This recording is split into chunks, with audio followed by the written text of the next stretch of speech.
There's nothing like snook hook sets at dawn or catching a tarpon in the moonlight.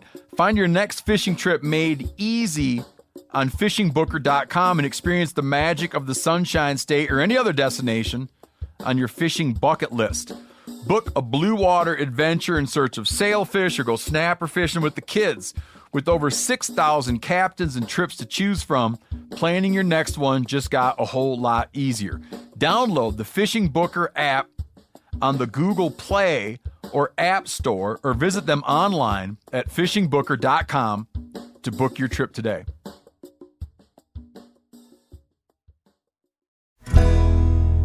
Hey everybody, welcome to episode number 32 of the Hunting Collective.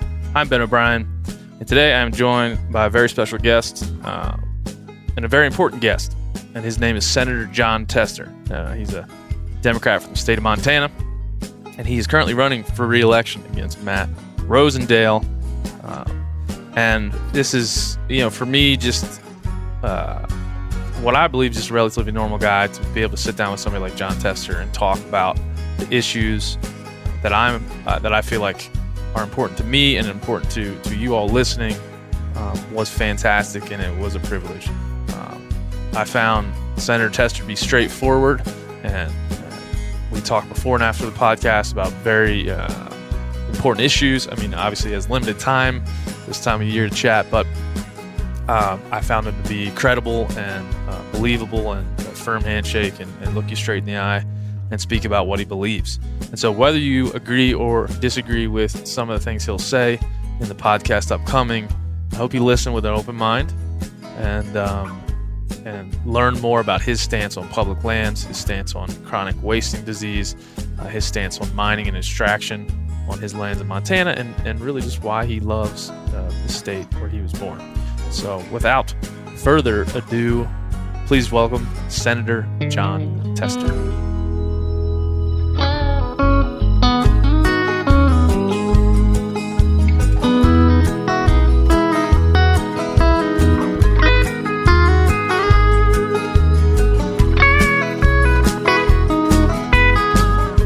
Senator Tester, thanks for joining me. It's great to be here. Thanks for having me. How are you? Snowy Montana day. You know what? It's fall in Montana, and spring used to be my favorite time of year, but I guess maybe it's with age. You gravitate towards fall because I just love the fall. After a hot summer, you got the air is crisp. It's pretty cool, and winter's coming. So if you're going to live in Montana, I find you gotta love the winter. Yeah.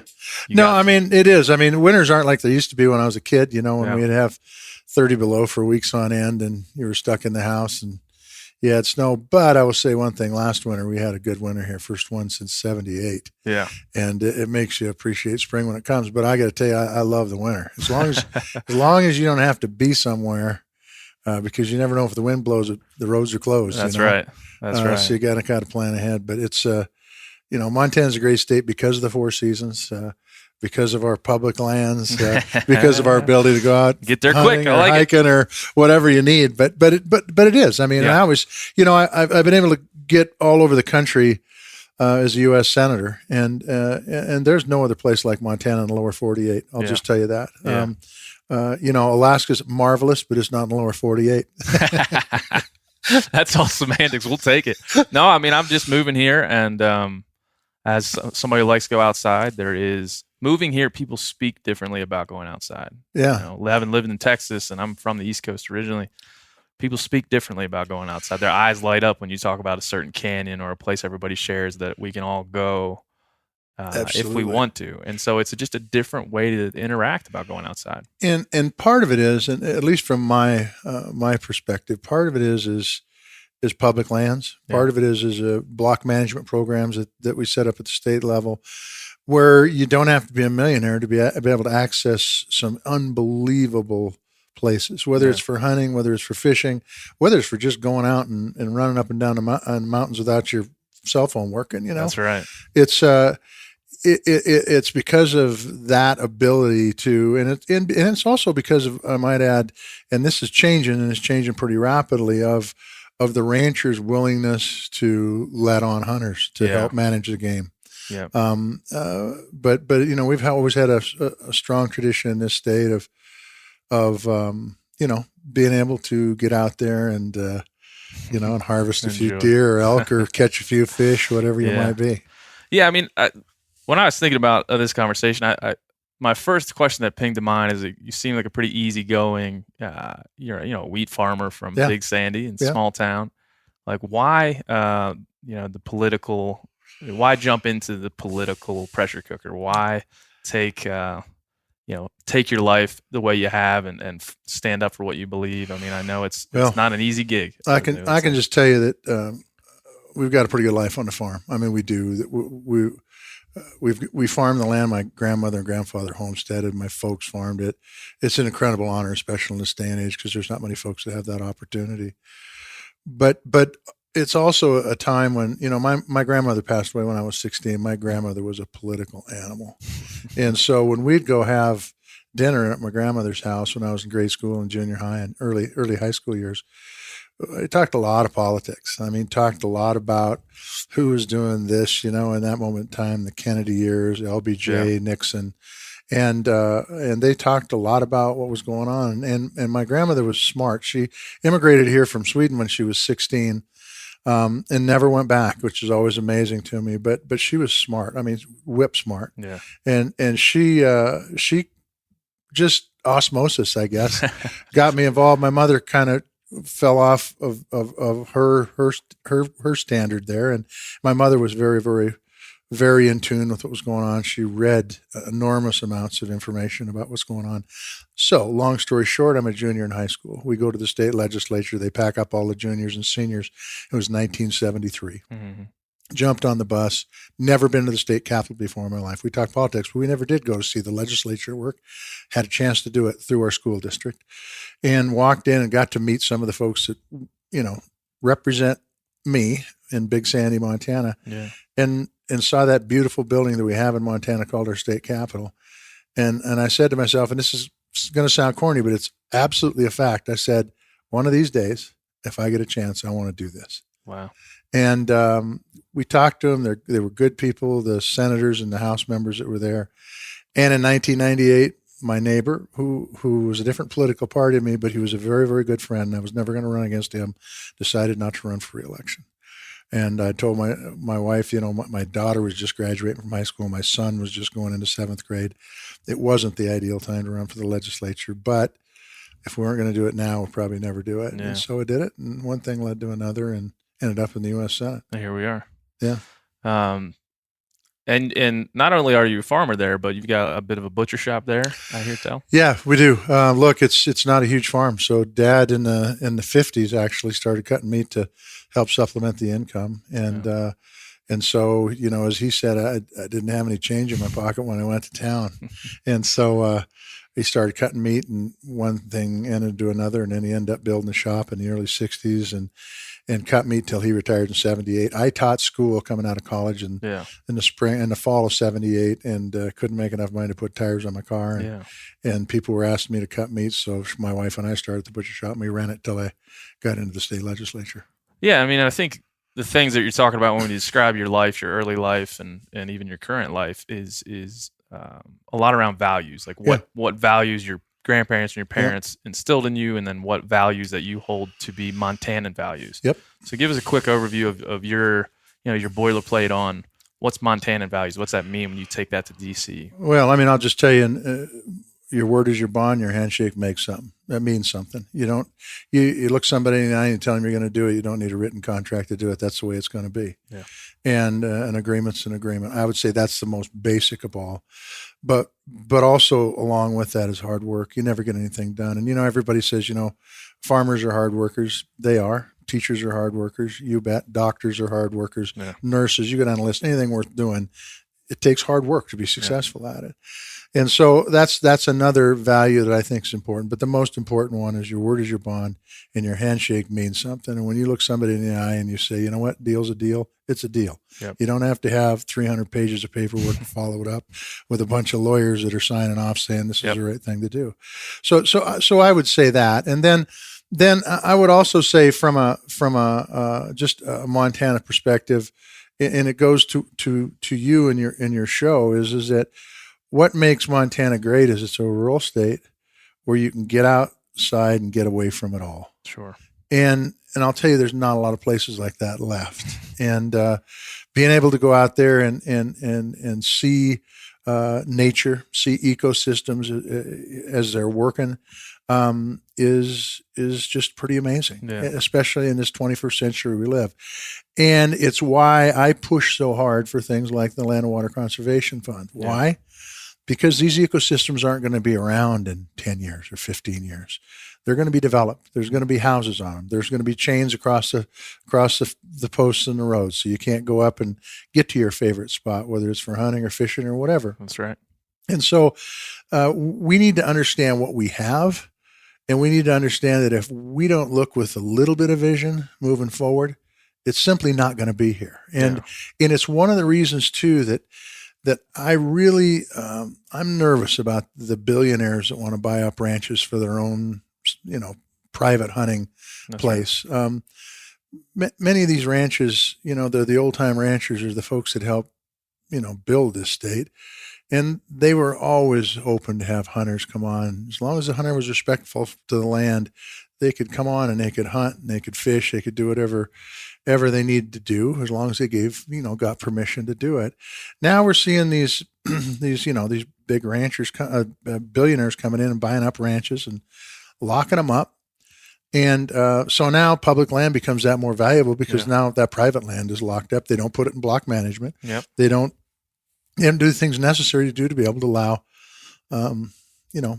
us Montanans to be able to get out and enjoy the great outdoors. Yeah, I mean, I think a lot of people that listen to this show, and there's a lot of people that go outside, are particularly interested in your, you started down that path a little bit in what you were just saying, but your philosophies and even your ideologies around like land use just in general. How did you develop, where you currently stand on public land and private land use, and how all those things play together in this state in a very important way, because there's a lot of public land here. Yep. There's nothing like snook hook sets at dawn or catching a tarpon in the moonlight.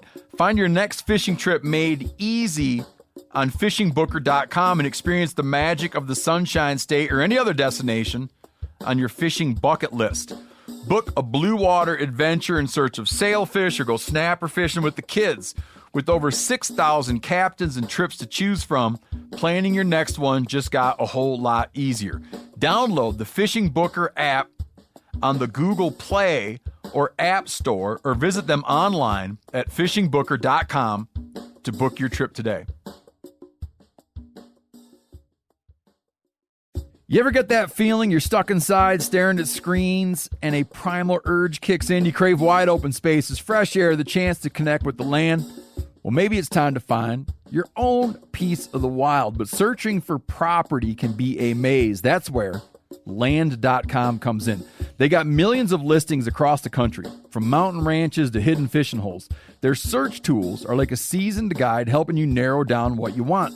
Land.com isn't just about buying and selling. It's about finding a place to hunt, fish, explore, or simply sit by a campfire and listen to the crickets. So head over to land.com today to turn one day into today, because trust me, there's nothing quite like the feeling of standing on your own piece of earth.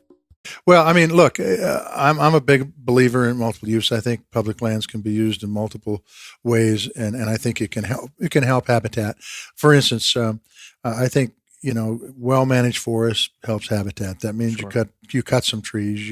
You help develop that grass base that's out there.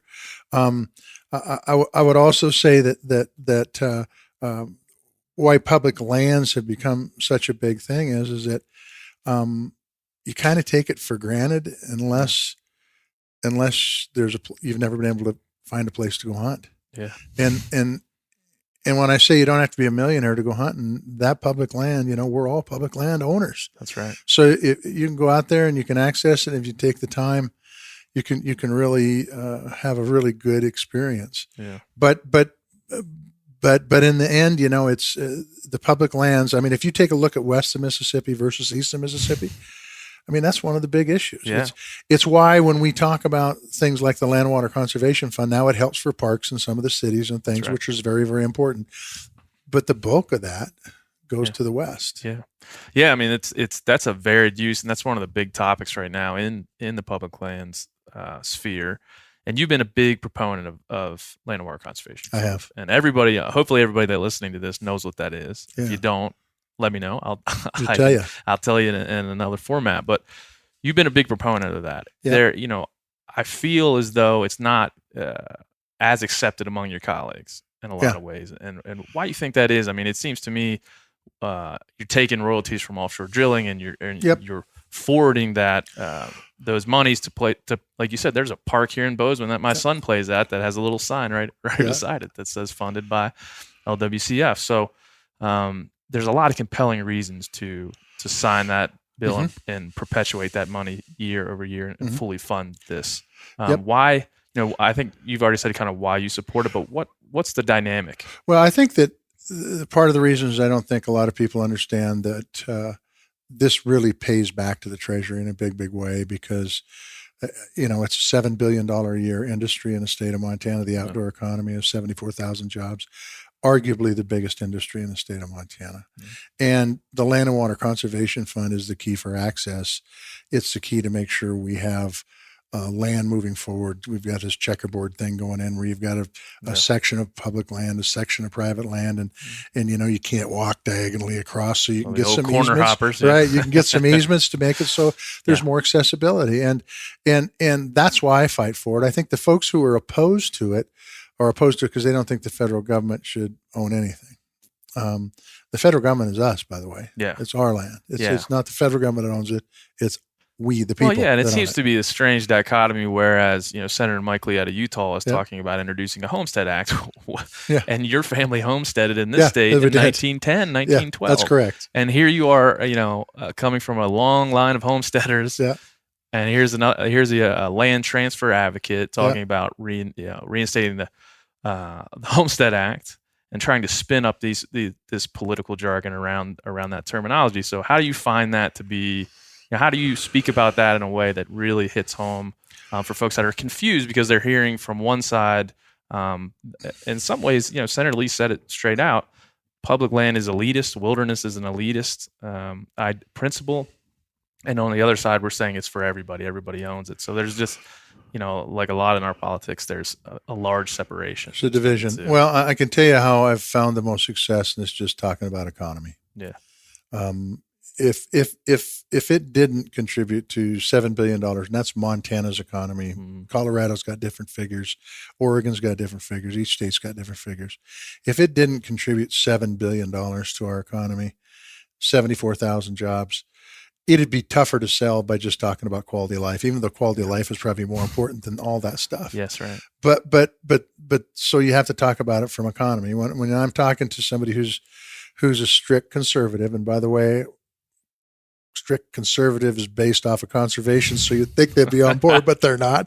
But when I'm talking to them about, this is jobs, this is economy, we invest $1 today, we get a dividend tomorrow, and really that's the pattern moving forward. But Mike Lee, where Mike Lee's coming from. Sure. I'll tell you the people that I get really, really disgusted with.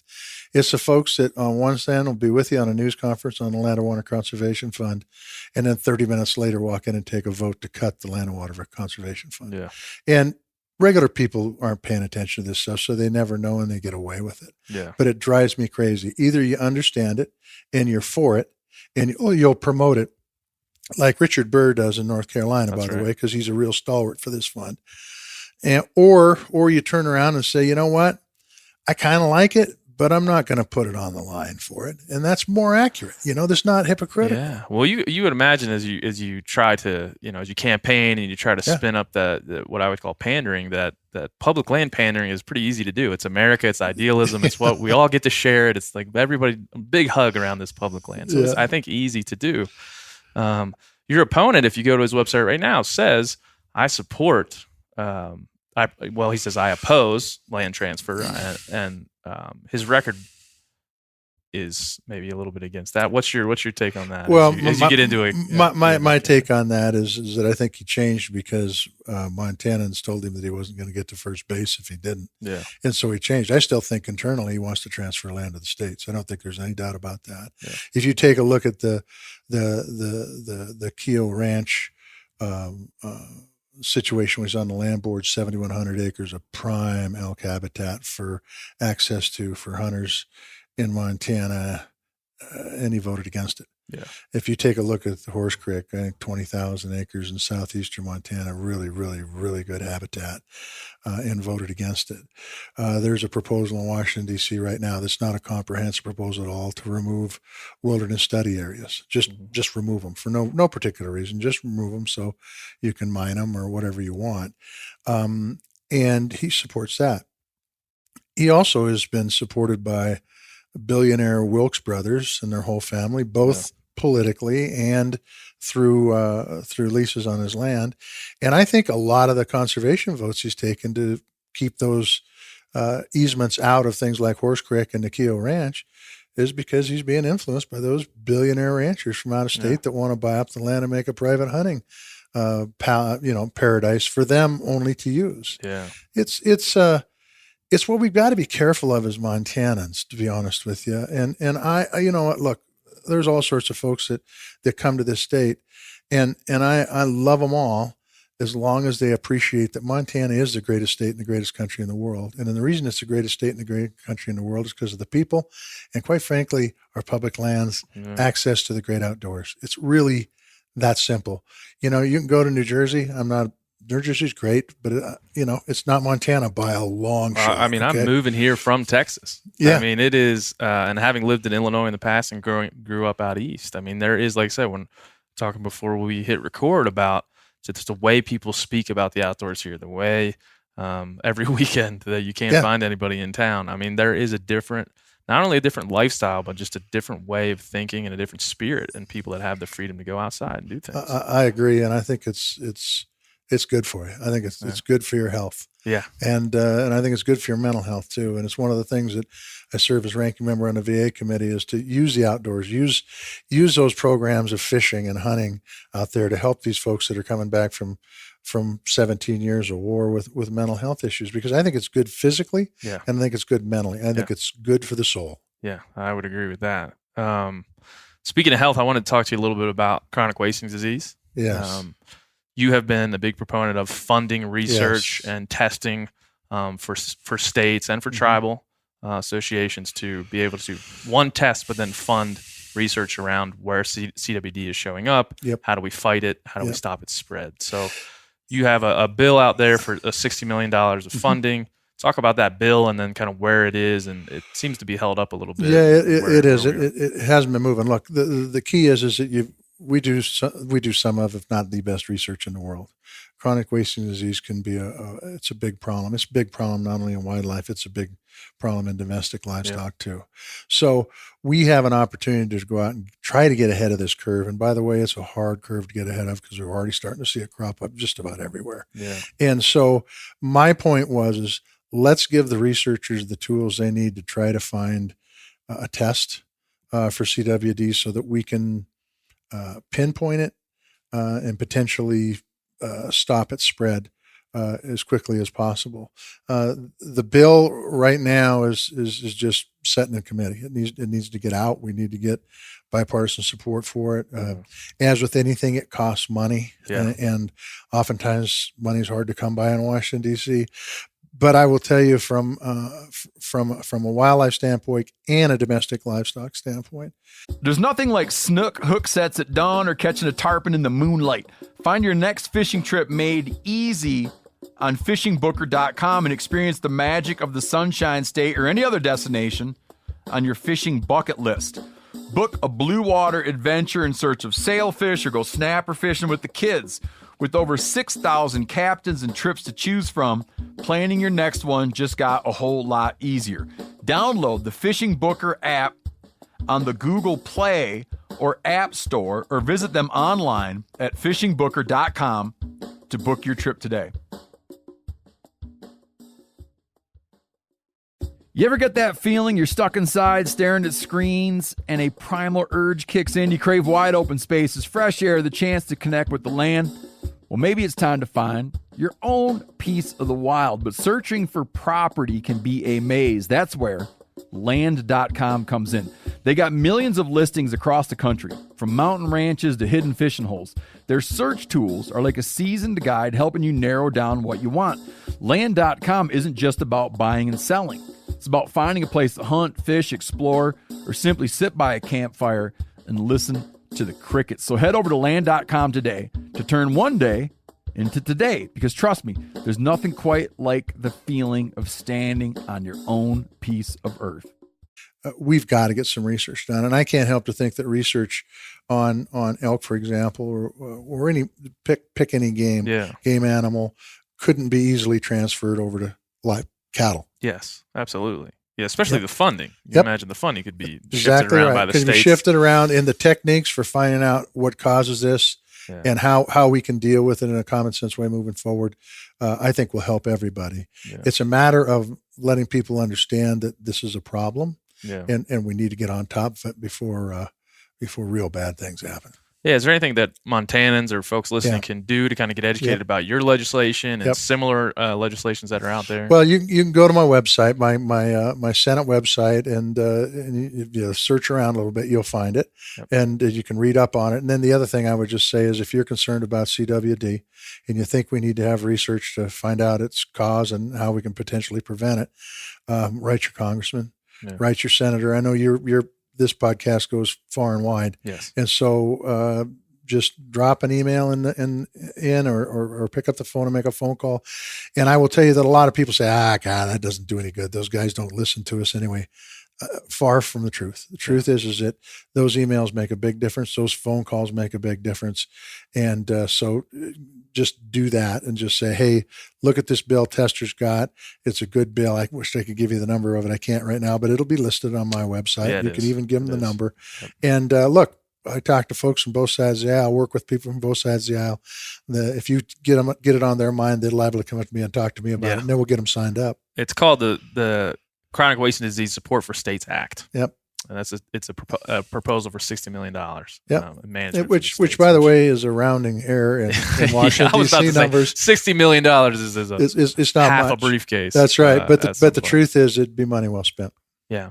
The other big point around your works and really that goes along with access is extraction and mining, and your philosophies around that kind of land use and it's a big political thing, but also a big thing because you've seen it in the Yellowstone corridor and the gateway to Yellowstone. Talk about your philosophy around extraction, where you don't want to see it, where you like to see it. What's your thoughts? Well, there's places where it is entirely acceptable, and there's other places where the ecosystems are more valuable than gold, quite frankly. The best one I can think of is the mine at the head of the Yellowstone River, at the doorstep of Yellowstone Park. I've got a bill that hopefully we can get through in the lame duck, Yellowstone Gateway Protection Act, because it's gone through committee in the House and in the Senate, and so it's teed up to get done.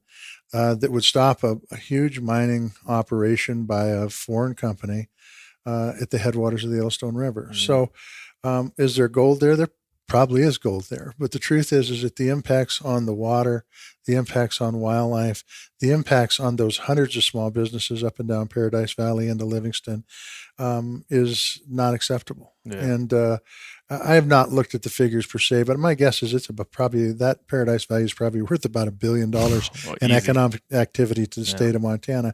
And then if you want to talk about if they screw up, like they did in Zortman Landisky, and the water is polluted, that fishery's gone, then you're treating water in perpetuity. It's just not the right thing to do. So I've got a bill to basically take the federal lands off of it. By the same token, there's a mine south of Columbus, platinum palladium mine, that is incredibly responsible mine. They do everything right. It's a zero discharge.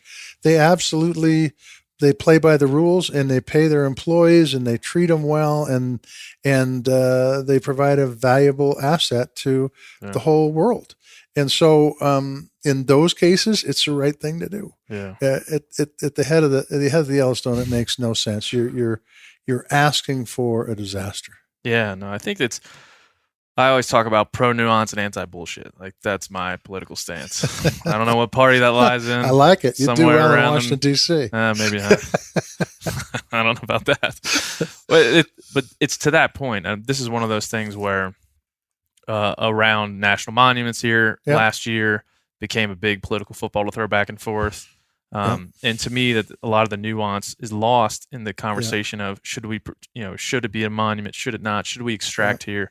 Should we not? Yep. A lot of the nuance is lost, and Yep. the balance that you're talking about there, I think, is important. No, it's critically important, and I will tell you, just from how we look at laws and how we look at projects and business, you got to have a little more vision than 10 or 15 years. Yeah. I mean, truthfully, I mean, that's, if you're looking short term, long term is going to eat you up. And I think anybody who's successful in business, they look short term, but they also look long term. If you're not always looking, and in this day and age where the economy is changing so rapidly, you've got to look 20, 30, 40, 50 years ahead. Yeah. And like I said earlier, with the Land and Water Conservation Fund, if these landscapes go, if these ecosystems go, because we're making stupid decisions today, man, we're doing our kids a total injustice, just a total injustice. Yeah, and they're not coming back. Not coming back, exactly right. And we're giving away one of our greatest economic drivers, and that's our outdoor recreation economy. Yeah. Well, I think hunters and anglers can appreciate your voice in that way, and how you speak up in a pragmatic way for the things that make sense. And the only thing, I don't get to talk to senators that much, so the only thing that other question I have for you is today's political climate. You've been in the Trump sphere as of late, and been in the ire of some of his attacks, and just what's your take on the current political climate? How it's affecting this country, and how we forward the conversation. Because as hunters and anglers, everybody that I talk to, everybody seems to be, like I said, common sense, pragmatic, want the right thing for the outdoors, want the right thing for the country. How do you find going to DC and fighting through the bullshit? It's way too partisan. Yeah. Both parties run to their corners way too quick. And quite frankly, I believe it's for a number of reasons. I blame it on campaign finance. I think that the decisions have came out to have corporations be people and allow unlimited amounts of dark money without knowing where it comes from and who's trying to buy your state isn't helpful. And it creates for more of a hyper-partisan situation. I think the fact that we don't have reapportionment done in a way, and now reapportions the districts, and this is in the House, not the Senate, where you have a district that is bright blue or a district that's bright red, it doesn't allow for bipartisanship and working in the middle to get things done that can help everybody. And I think if we dealt with both of those in a common sense way, which it wouldn't take nuclear physics degree to figure it out, I'll tell you that. That's right. It'd be easy to go. But I'll also tell you on the other side of the coin, I've got great friends on both sides of the aisle. Johnny Isaacson, for example, the chairman of the Veterans Committee, and he's a Republican. I serve as ranking member as a Democrat. You wouldn't find a finer man. Johnny is a good man, and we trust one another. We'll stick up for one another. We have one another's backs. And we started this a year and a half when I took over and he took over. And we just said, do we want to get something done, or we just want to put out political rhetoric and fight like everybody else does? And we both agreed, let's get something done. That ended up with 11 bills being put on the president's desk just with VA. Just That's great. Letting the VA have the tools they need to be able to serve the veterans of this country. And I think if other committees did that, I think we'd be far better off. And I don't know if it's just because Johnny Isaacson and myself have the personalities that we can get together, but it hasn't been that tough. I'll just tell you, it's just you sit down and you talk. If I got a problem, I don't talk behind Johnny's back. I go look him in the eyeball and say, hey, this is what's going on. And you know what? He does the same thing. Yeah. And we end up finding common ground pretty darn fast under those rules. Yeah.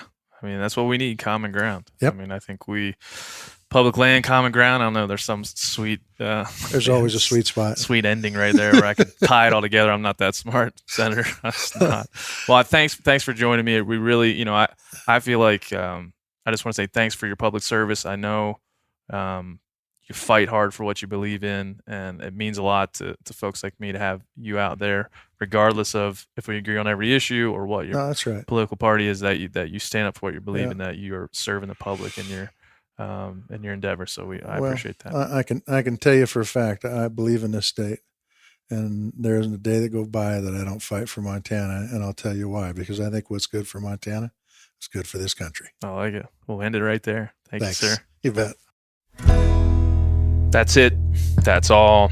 Episode number 32 in the books. Thank you so much to Senator Jon Tester for joining the podcast and being part of this conversation. Very honored to have somebody like that be willing to spend time with me and to speak to all of you about what I believe. I mean, he truly believes.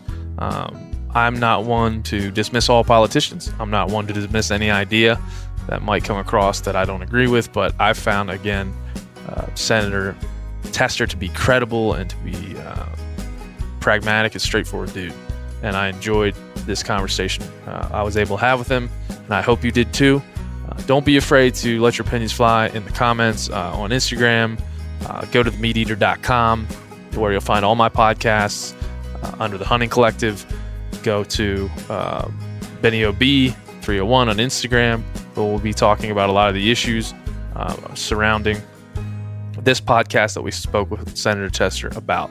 Hopefully this will be the start of a dialogue, not the start of any arguments that we might have. So thanks for joining us again. We'll see you next Tuesday on the Hunting Collective. Bye.